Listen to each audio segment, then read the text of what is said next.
Prima la sfilata dei coloratissimi disegni dei bimbi esposti lungo il ponte di Papadopoli. Quindi il corteo acqueo in giallo con tanto di bandiere, pettorini, zainetti e mascherine di Coldiretti nel flash mob verso Palazzo Ferrofini, sede del Consiglio regionale Veneto.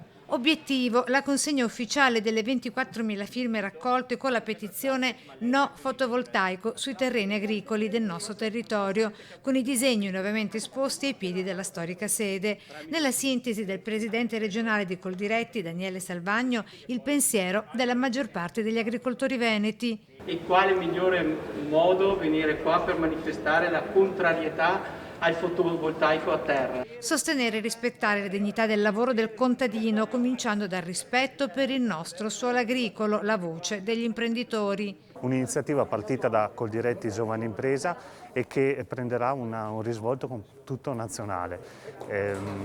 Ad oggi uno dei più grandi talloni d'Achille per le imprese giovani che vogliono iniziare un percorso in agricoltura è l'accesso alla terra che non possiamo permetterci che venga utilizzata poi per impianti di fotovoltaico sul suolo agricolo. Sia gli investimenti per ricavare energia da fonti rinnovabili, no al consumo del suolo agricolo, così Coldiretti Veneto.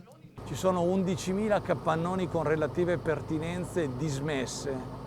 Ci sono 500 ettari di cave dismesse, ci sono i tetti, ci sono altri manufatti che si potrebbero recuperare. Questo è il messaggio che noi abbiamo lasciato al Consiglio regionale del Veneto.